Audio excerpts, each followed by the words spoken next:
እንደምን አላችሁ ክቡራን ቤተሰቦቻችን። ከግንባር የተገኙ መረጃዎችንና ለሰሙት ይገባል ያልናቸውን መረጃዎች አሰባስበን ወደ እናንተ መጥተናል። እናንተም ሰብስክራይብ፣ ሼር እያደረጋችሁ በርታት እንድትሆኑ ዘንድ እየተማጸንን በቅድሚያ አርዕስተ ዜና እናሰማችኋለን።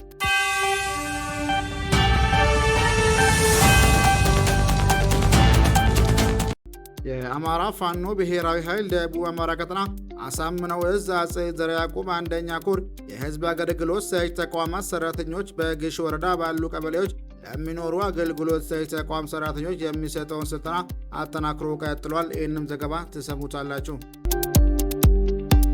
የአብይ አህመድ ሰራዊት እየፈራረሰ ወደ ፋኖ እየተቀላቀለ ይገኛል። በዛሬው ዕለት ወደ ፋኖ የተቀላቀሉ ሰራዊቶች 2 ስናይፐር፣ 1 ክላሽ በመያዝ 105ኛ ኮር 66ኛ ክፍለ ጦርን ተቀላቀሉ። ይህንም ዘገባ አሰናድተናል፣ ተሰሙታላችሁ። የፋሽስቱ አገዛዝ በትናንትናው የገበሬ ጭፍጨፋ 2 ቄሶችን ከሚያገለግሉበት ቤተ ክርስቲያን ከቅዳሴ አስወጥተው በጥይት ደብድበው በአደባባይ ገለዋቸዋል። ይህንም ዜና አሰናድተናል፣ ተሰሙታላችሁ።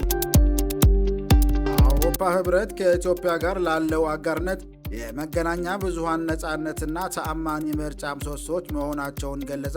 ይህንን ዘገባ አሰናድተናል፣ ተሰሙታላችሁ። ክቡራን አድማጮቻችን በድጋሚ ለዚህ ቻናል አዲስ የሆናችሁ ቤተሰቦች ሰብስክራይብ ማድረጉን እንዳትዘንጉ እያልን የግንባር መረጃዎች እንደተለቀቀ ወዲያውኑ እንዲደርሳችሁ ደወል ምልክቱን ተጫኑት እያልን በቀጥታ ወደ ዝርዝር መረጃ አቀናን።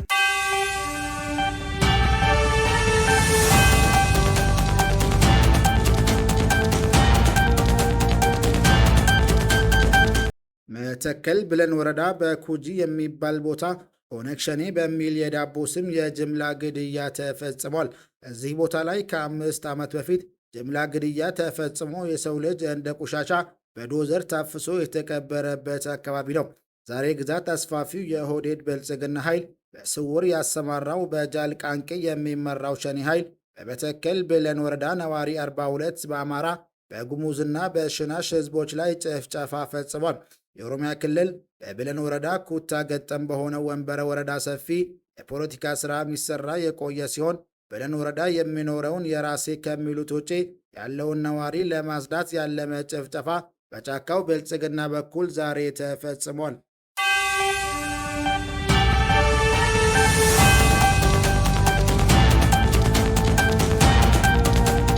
102ኛ ኮር 11ኛ ክፍለ ጦር እና 33ኛ ክፍለ ጦር ጠላትን በልኩ ሲያናገሩት ውለዋል።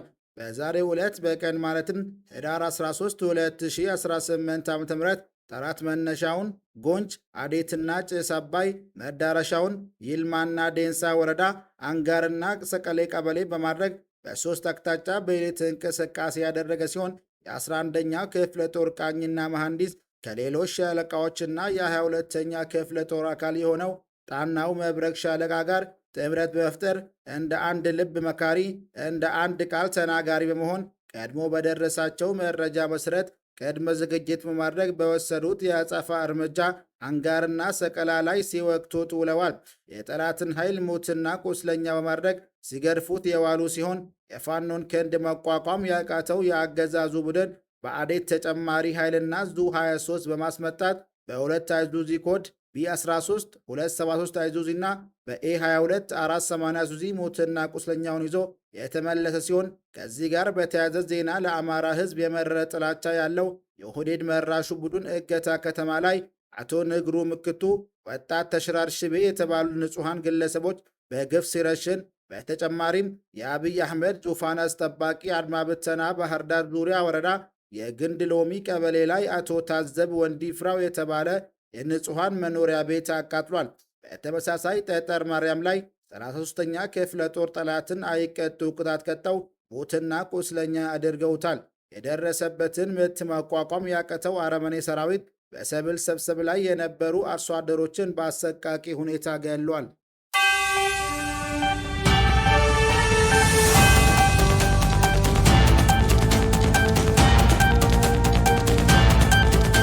የአማራ ፋኖ ብሔራዊ ኃይል ምስራቅ አማራ ቀጠና ሚኒሊክ ዕዝ ንጉስ ሚካኤል አሊ ኮር ሳጅን አደም አሊ ወይም አባናደው ክፍለ ጦር እንድሪስ ተሾመ 2ኛ ሻለቃ በዛሬው ዕለት ማለትም ህዳር 13 ቀን 2018 ዓ.ም በምዕራብ ወሎ ግንባር ከለላ ወረዳ ውስጥ ድል ቀንቶታል።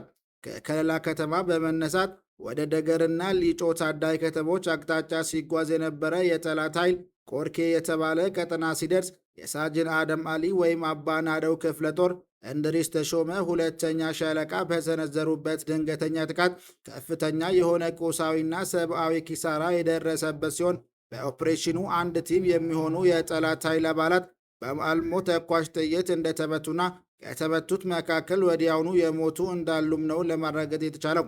ፋኖን አጸዳለሁ ብሎ ከከለላ ከተማ ተነስቶ ወደ ደገር እና ሊጮ ሲገሰግስ የነበረው የጠላት ኃይል በዋናነት በኮሎኔል መብሬ አስማማው ዋሴ የሚመራው አድማ ብተና አባላትና ሰላም አስከባሪዎች ያሉበት መሆኑን መረጃዎች ጠቁመዋል።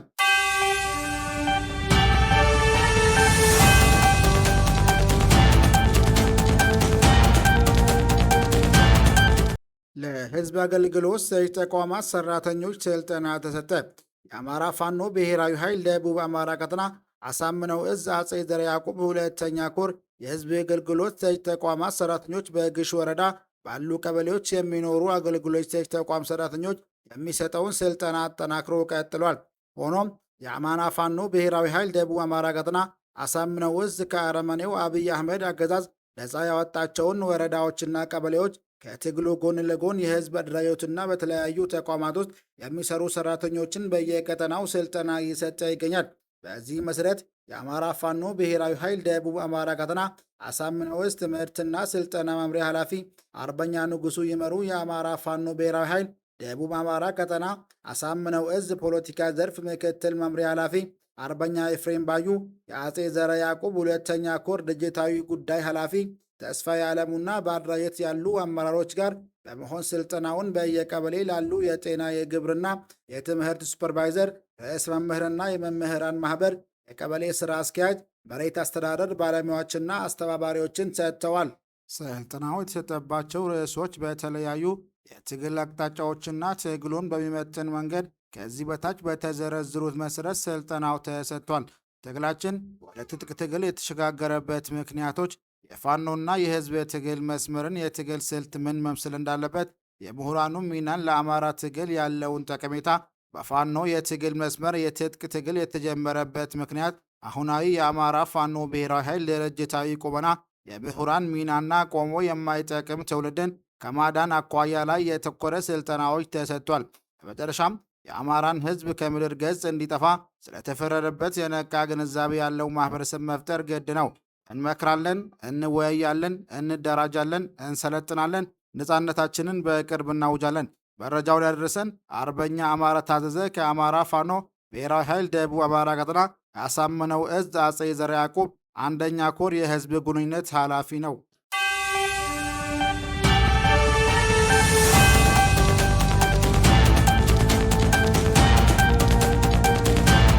በዛሬው ዕለት ሁለት ስናይፐር አንድ ክላሽ በመያዝ 105ኛ ኮር 66ኛ ክፍለ ጦርን ተቀላቀሉ። የአብይ አህመድ ሰራዊት እየፈራረሰ ወደ ፋኖ እየተቀላቀለ ይገኛል።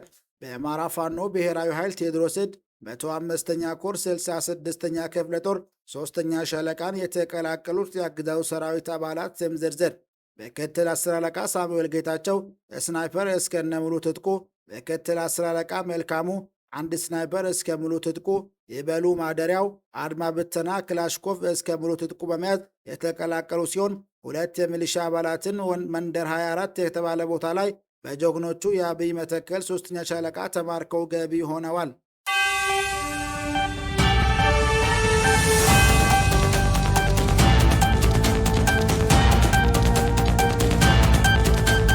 የአገዛዙ ሰራዊት በትናንትናው የገበሬ ጭፍጨፋ ሁለት ቄሶችን ከሚያገለግሉበት ቤተ ክርስቲያን ከቅዳሴ አስወጥተው በጥይት ደብድበው በአደባባይ። ቄስ ጌቱ ጋሹና ቄስ በለጠ ካሴ የሚባሉ የ30 ዓመትና የ37 ዓመት ቀሳውስቶችን የደገራ ሚካኤል ቤተ ክርስቲያን እየቀደሱ በነበረበት ሰዓት አረመኔው የአብይ አህመድ ወንበዴ ቡድን በጥይት ገሏቸዋል። አቶ አለህኝ ቤዛና አቶ ተናገር ልይወን የተባሉ የ50 ዓመትና የ60 ዓመት የደጋ ነዋሪዎችን ደግሞ ድሮን ከቤታቸው ጥሎ ከገደላቸውና ካቆሰላቸው መካከል ናቸው። ይህ ስርዓት ቤተ ክርስቲያን ጠል፣ አማራ ጠል መሆኑን የተረዳው ወጥቶ ነፍጡን አንግቦ እየተፋለመ ይገኛል። ሁሉም አማራ ማንነቱና እምነቱን የመጠበቅ ግዴታ አለበት።